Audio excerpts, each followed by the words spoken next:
강의 잘 들으셨죠? 이 강의 예고 보시고 사전 질문 많이 남겨주셔가지고 요거 좀 답변을 먼저 드리겠습니다. 첫 번째, 항암 및 방사선 치료가 끝난 지 1년 9개월이 되셨군요. 현재 3개월마다 정기 검사를 하고 있습니다. 걸을 때마다 우측 다리에 마비가 와서 너무 힘든데 어떻게 하면 좋을지요? 우측 다리에 마비가 온다고 하셨는데 사실 정확히 어떤 질환인지 제가 좀 확실하게 파악이 안 돼서 그런데 일단 확실하게 말씀드릴 수 있는 건요, 방사선은 가슴에만 쪼였기 때문에 방사선에 의한 영향은 거의 없다고 보시면 되고요. 1년 9개월이라는 시간이 지났기 때문에 더더욱 그러합니다. 아마도 항암 화학치료 받으시고 여러 가지 그런 신경학적 증상을 경험하고 계신 것 같은데요. 제가 이렇게 치료하고 나중에 이제 몇 년 경과관찰 뵈면요, 어떤 분들 3년까지 이렇게 다리 저리고 이러시는 분들 많이 봤거든요. 그래서 대부분은 1년 내에 끝나지만 이렇게 좀 오래 가시는 분들이 있기 때문에 이거는 항암 화학치료에 대한 부작용이라고 생각하시면 되겠고요. 방사선 영향은 없다 보시면 되겠습니다. 두 번째, 3중 음성 유방암 진단 후에 항암과 부분 절제술을 하셨고 방사선을 33회 진행하셨네요. 결과는 좋다고 합니다. 아직 수술 부위가 단단하고 가끔 통증이 있는데 앞으로 어떻게 관리하면 좋을지 궁금합니다. 그렇죠.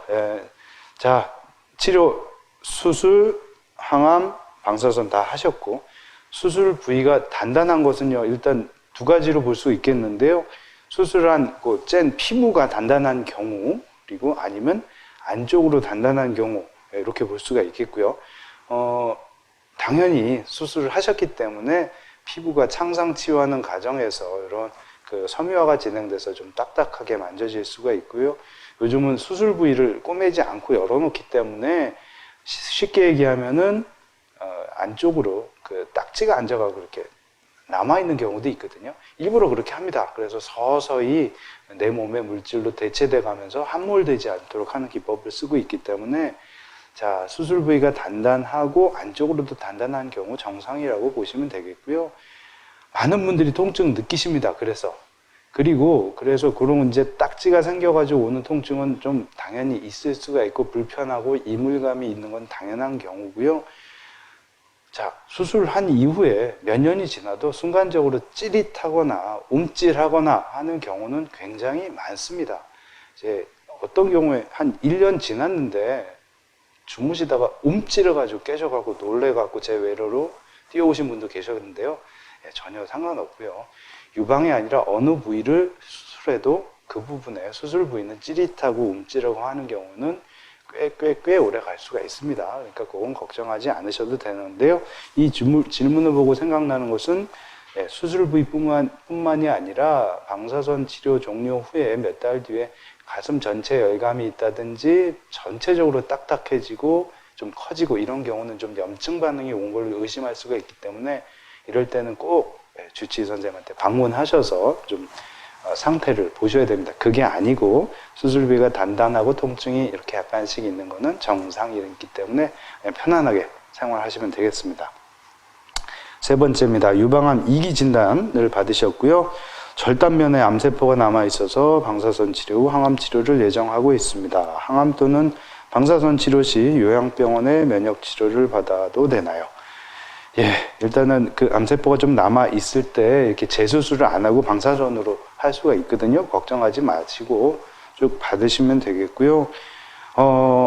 요즘 이제 요양병원에 입원을 하셔서 방사선이나 항암을 받으시는 분들이 계시는데 뭐 상관은 없는데 이제 제가 걱정이 되는 거는 이제 코로나 때문에 오히려 이렇게 거기서 집단적으로 발병하는 경우가 있어서 좀 그게 걱정이고, 요양병원에서 여러 가지 좋은 치료를 받으시는 건 좋겠지만 아까 말씀드린 대로 면역 치료나 고주파 온열 치료 같은 이런 것들은, 그 다음에 항산화제, 특히나 비타민C 고용량 요법 이런 거는 절대 좀 피해 주셔야 되거든요. 그래서 이런 것만 빼고 다른 거는 괜찮고요. 이제 한 가지만 말씀을 드리면, 자, 우리나라에서 병원에서 급여로 시행되는 항목이 있고 비급여 항목이 있고 해당 안 되는 항목이 있죠. 자, 이 차이점 간단하게 말씀드리면요. 급여라는 거는 전 세계 어디 가도 이 치료에 대해서는 누구도 딴지 걸지 않는다. 어떠한 의사도 이 치료에 대해서는 딴지를 걸지 않기 때문에 국가에서도 요거는 급여를 인정하자. 그렇게 해서 하는 치료죠. 비급여는 치료 효과에 대해서는 다 인정이 되지만 혜택이 너무 적게 돌아간다든지 너무 고가라든지 이럴 때 비급여 해서 돈을 당신이 내고 쓰시오라는 게 비급여입니다. 이 이외의 항목은 뭐죠? 논란이 있다는 얘기죠. 치료 효과가 확실하게 검증되지 않았거나 반대하는 의사들이 많은 경우, 그런 경우는 이제 급여나 비급여에 못 들어옵니다. 그러니까 이렇게 생각을 하시면 될 것 같습니다. 네 번째, 유방암 2기 부분절제하고 항암 4번, 방사선 30번 진행하셨네요. 방사선 치료 끝나는데 가끔 겨드랑이가 아프고 입안이 자주 헐어서 염증이 잘 생깁니다. 혈소판, 백혈구 수치도 정상 범위 혹은 경계선에 있는데 치료의 영향이 아직 남아 있는 걸까요? 자, 방사선 치료는 아까도 말씀을 드렸지만 피부 증상 이런 거, 겨드랑이 아프 이런 거는 있을 수 있고요. 수술 부위 통증 이런 거는 뭐 방사선 상관없이도 올 수 있는 건데 입안이 헐고 염증이 생기고 방사선 치료 때문에 이런 경우는 발생하지 않고 백혈구나 혈소판 수치에 영향을 미치지는 않습니다.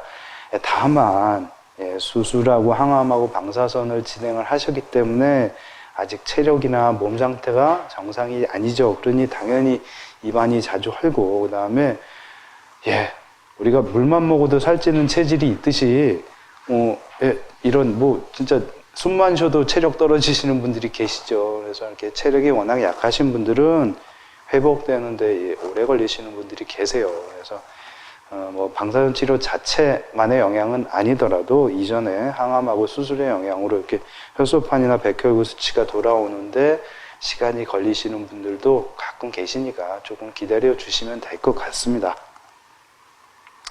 5번째, 3개월 전에 유방암 2기 진단받고 방사선 치료 앞두고 있습니다. 방사선 치료 시 피폭 문제, 림프 부종 문제가 발생할 수 있다고 해서 걱정이 됩니다. 방사선 치료로 상태가 더 악화될 수 있나요? 라고 말씀을 주셨는데요. 일단 피폭 문제 걱정하지 마십시오. 방사선 피폭 문제는 그냥 저희가 오죽 많이 했겠습니까? 방사선 치료라는 그런 역사에서 지금 받으실 방사선 치료가 거의 60-70%를 차지하고 있죠. 그만큼 많이 했고 쌓여온 지식이 많기 때문에 피폭 문제는 걱정 안 하셔도 되고요.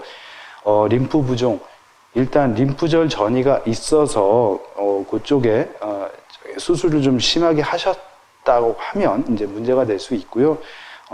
림프절 전이가 없다고 하시면 림프 부종은 걱정 안 하셔도 됩니다. 일단 방사선 치료만 해서 림프 부종이 오진 않습니다. 소인이 있는 경우, 즉 림프절 절제를 넓게 하신 분들, 이 림프 부종 문제가 올 수 있는 분들에게서 방사선이 투여가 되면 좀 더 악화가 될 수 있는 그런 경우가 있을 수 있는데요. 수술하고 항암 끝나고 방사선 하는데 림프 부종이 심해졌다. 그거는요, 방사선 영향은 아닙니다. 방사선으로 인해서 올 수 있는 모든 부작용은 시간이 필요합니다. 짧게는 수개월에서 길게는 몇 년이 필요하기 때문에 당장 지금 즉시 오는 문제는 아니고요. 방사선 때문에 림프 부종이 심해질 수 있지만 그 영향이 거대하다. 아니면 아예 요인이 없는데 방사선 때문에 발생했다. 이런 경우는 거의 없다고 보시면 될 것 같습니다. 6번째. 유방암 진단 후 항암 치료부터 수술까지 식욕이 많이 떨어졌고 음식에 제한이 있어 식사하기가 꽤 어려웠습니다. 방사선 치료를 앞두고 이 부분이 가장 걱정이 되는데 방사선 치료 중에도 식단 관리를 철저하게 해야 하나요? 아닙니다.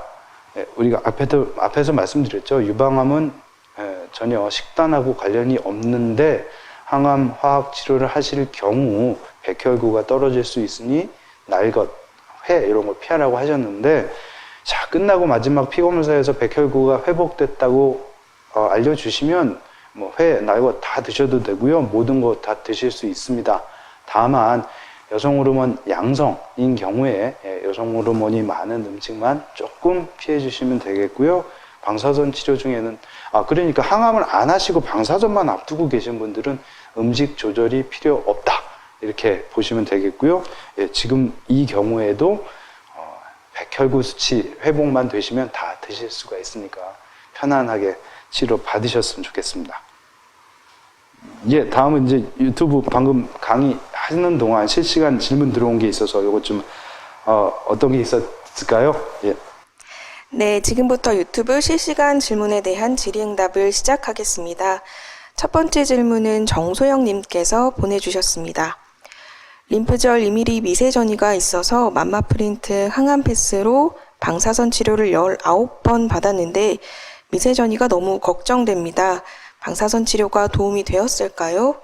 네, 교수님 답변 부탁드리겠습니다. 이전 시간에 항암 치료 얘기하실 때 안희경 교수님께서도 우리가 치료 효과가 개인별로 어떻게 오는지에 대해서는 알 수가 없다고 말씀을 하셨습니다.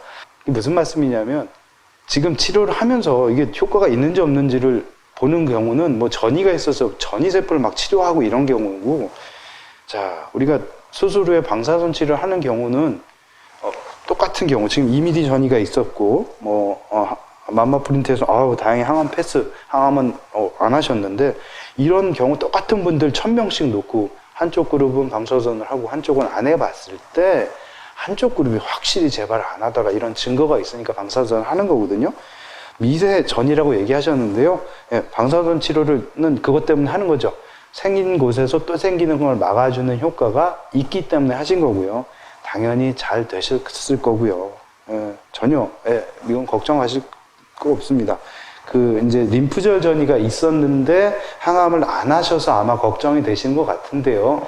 똑같습니다. 이런 임상 연구를 통해서 안 하셔도 똑같기 때문에 안 하신 거기 때문에 요거는 만약에 이 경우에 나 무서우니까 항암 해주세요. 이렇게 안 해줍니다. 왜냐면 하시나 안 하시나 결과가 똑같기 때문에 안 하시는 거거든요. 지금은 항암 하신다고 해서 더 결과가 좋아지는 게 아니기 때문에 방사선 치료만으로도 충분히 좋은 효과를 보셨을 거라고 생각을 됩니다. 예, 다음이요. 네, 두 번째 질문은 신미자님께서 보내주셨습니다. 유방암 1기로 방사선 20번 했는데요. 괜찮을까요? 예, 아마도 치료 횟수에 대한 논란 때문에 그러신 것 같은데요. 이게 이제 요즘 뭐 짧게는 15번에 끝내기도 하고 30번, 33번까지 하기도 합니다. 잘 모를 때는 33번 많다, 15번 작다 이렇게 보실 수가 있는데요.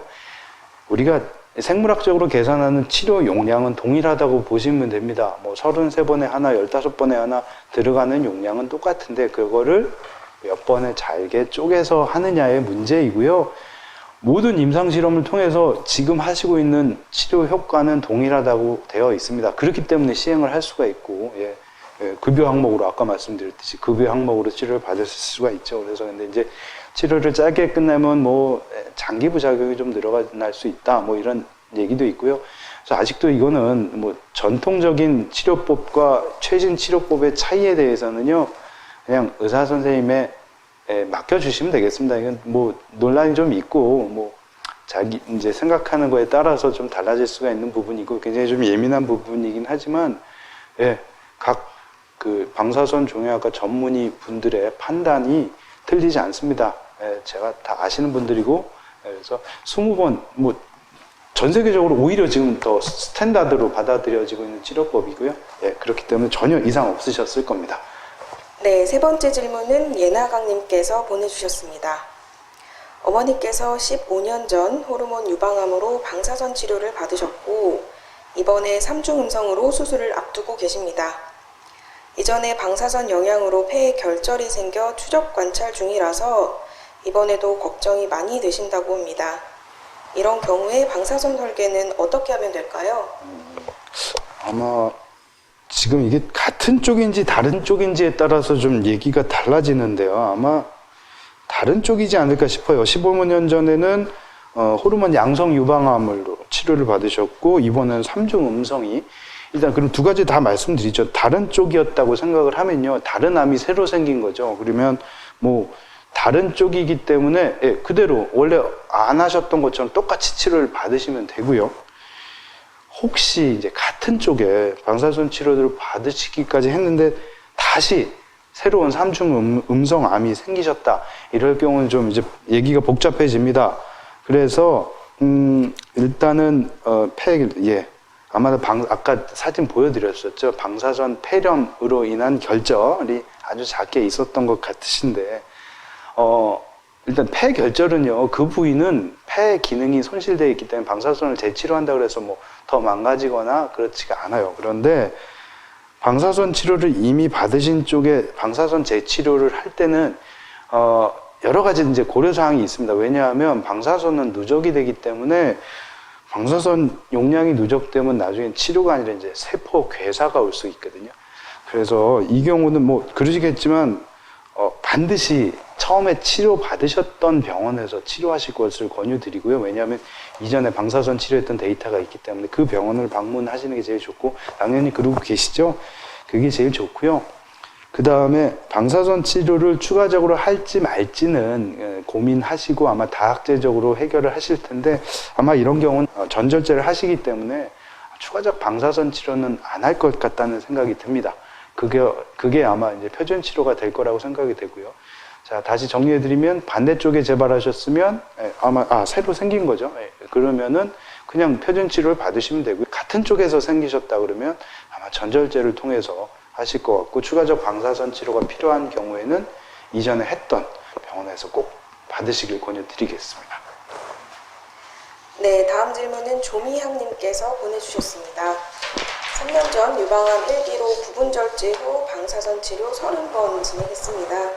해마라 3년 3개월 복용 중이며 매년 추적 검사로 하는 것 중 CT와 초음파 검사 등을 하는데요. 위나 대장 내시경을 추가로 해야 될까요? 네, 이거 질문 많이들 하십니다. 그러니까 무슨 얘기냐면 유방암 때문에 정기적으로 추적 검사를 받는데 국가에서 하는 건강검진 같은 걸 또 해야 되나요? 이런 질문이신 것 같은데요. 예, 하셔야 합니다. 유방암에 관련된 부분만 체크를 하는 것이고, 그렇기 때문에 위나 대장에 대해서는 국가에서 하는 검진을 받으시는 게 좋습니다. 우리가 복부 CT라든지 뭐 간 초음파, 그다음에 흉곽 CT도 다 찍지만 뭐 대장, 뭐 위암 이런 것들은 굉장히 작게 생긴 그런 거는 내시경으로 직접 확인을 하셔야 되기 때문에 그런 부분은 따로 검진은 국가에서 해주는 검진 다 챙겨서 하셔야죠. 부담 없이 다 하시면 되겠습니다. 네, 다음 질문은 김종신님께서 보내주셨습니다.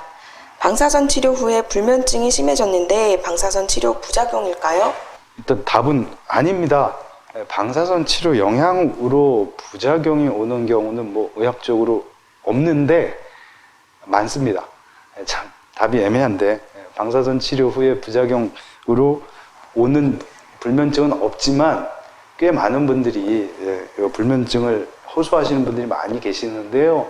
아마도 호르몬 양성암이라서 타목시펜이라든지 여성 호르몬 차당제를 드시지 않을까 싶습니다. 오히려 그것 때문에 오는 불면 증상이 이제 요 시기에 오기 때문에 방사선 치료 때문이라고 생각하시는 경우가 좀 계신데, 여성 호르몬 차단제 복용 안 하셔도 불면증 오는 경우가 있죠. 왜 그럴까요? 당연하죠. 뭐 진짜 아까 오징어 게임 말씀도 드렸지만 어느 날 갑자기 뚝 떨어져서 옆에 사람이 죽어나가고 내가 갑자기 암 환자라고 그러는데 어떻게 내 정신이 그죠? 아직 놀란 상황이고요. 당연히 이 시기에 불면증이라든지 불안감 이런 게 올 수가 있습니다. 그래서 이거는 그런데 중요한 건 당연하긴 한데 심해지기 전에 관리를 받으셔야 됩니다. 그래서 이제 저 같은 경우에는 저랑 치료하시는 분은 제가 뭐 이런 처방도 드리고 제가 이제 심리 상담도 좀 해드리고 하지만 대부분 그렇지 않기 때문에 전문 분야 교수님들 좀 찾아뵈서 꼭 관리를 좀 받으셨으면 좋겠습니다. 쉽게 얘기해서 지금은 불면 증상인데 이게 심해지면 불면증으로 넘어가면 그때는 관리가 정말 힘들거든요. 그래서 일단 이 시기에 많은 분들이 이렇게 겪으시고요. 꼭 관리를 받으시기를 권유드리겠습니다. 네, 다음 질문도 김정신님께서 보내주셨습니다. 저는 1기로 부분절제하고 방사선 20회 한 후 19개월째 추적 관찰 중에 수술한 옆에 무언가 보여서 조직 검사에서 제자리암이란 결과가 나왔습니다. 혹시 또 부분절제 수술을 하게 되면 또 방사선을 할 수 있을까요? 방사선을 한 군데에 2번은 못한다고 들은 적이 있어서 걱정도 되고 궁금합니다. 이 앞에 질문하고 좀 겹치는 부분이 있네요. 그죠? 근데 이분은 확실하게 방사선 치료를 받은 쪽 가슴에서 제자리 암종이 다시 진단이 되셨는데, 아무래도 예, 맞습니다. 방사선을 2번을 못 하는 게 아니라 할 수는 있는데 여러 가지 그때는 뭐 조직 괴사라든지 부작용을 굉장히 신경을 써야 됩니다. 그래서 아무리 제자리 암종이라고는 하지만 이럴 경우에는 전제혈제를 하고 보건술 뭐 이런 걸 좀 해서 방사선을 피하시는 게 오히려, 그다음에 2번째 생겼기 때문에 아마 기본술식이 이게 이제 전절제를 하시는 게 더 도움이 될 것 같고요. 요즘 뭐 보형물이라든지 이런 보건 기법도 굉장히 많이 발달되어 있기 때문에 전절제를 하시고 방사선을 피하시는 게 오히려 도움이 될 것 같고요.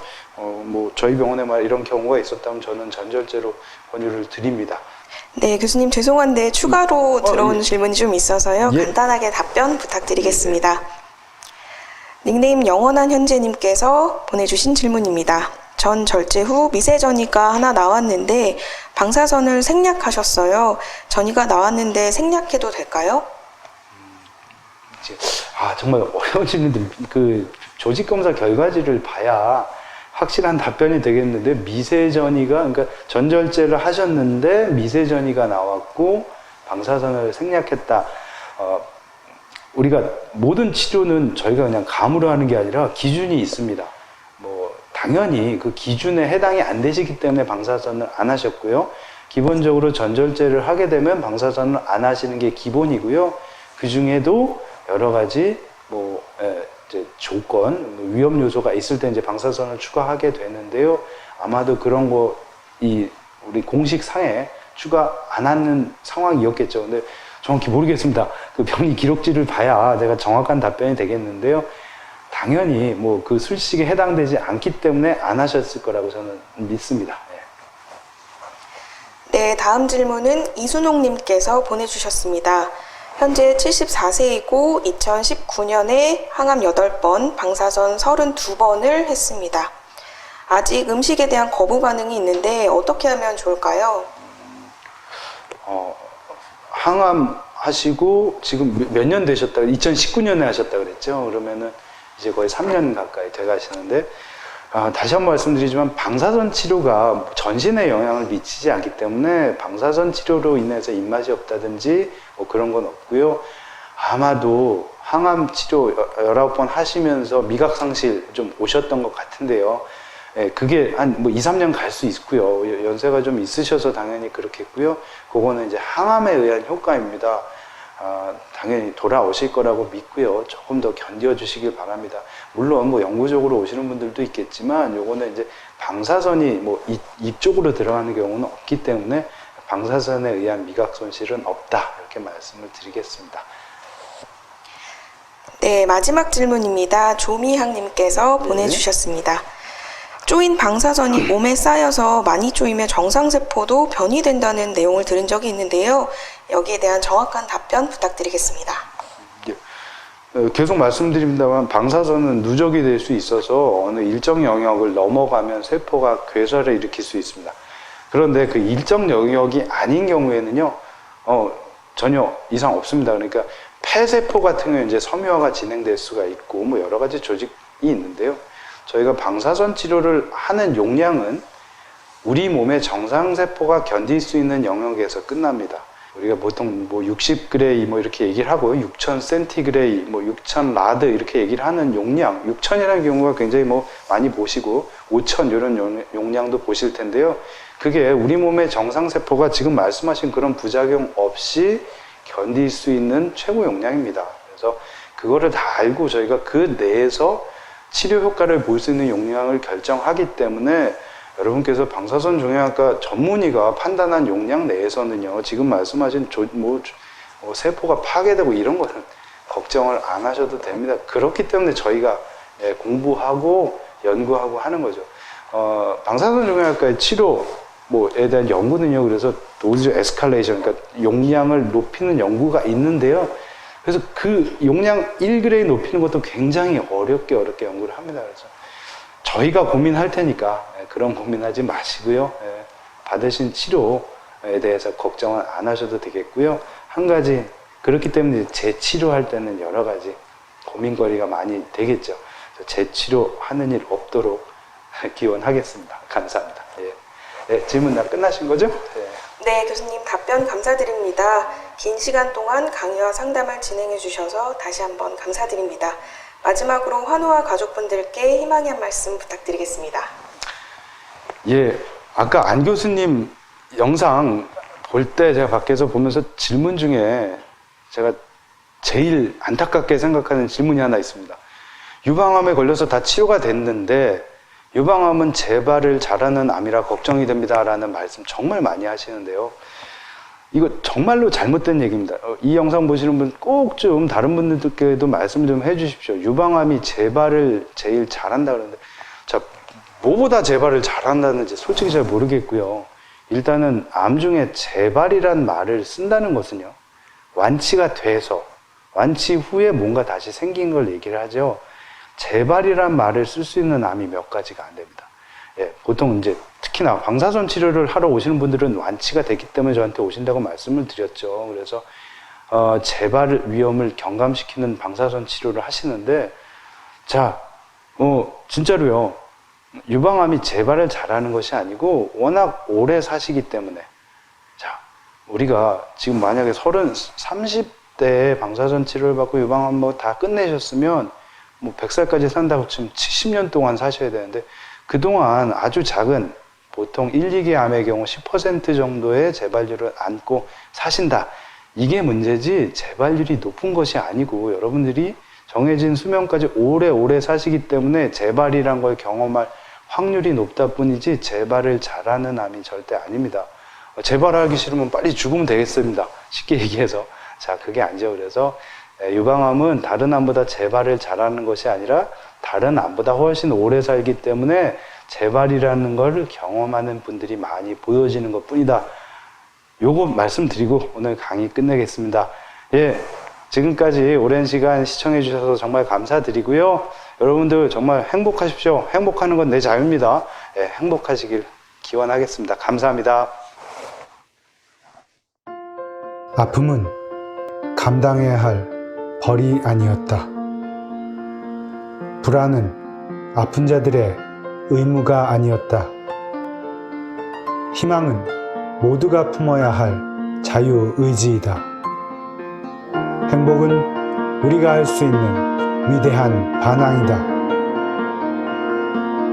내가 알던 세상은 또 얼마나 아름다워질까? 우리의 이야기는 강해지고 있다. CK 프로젝트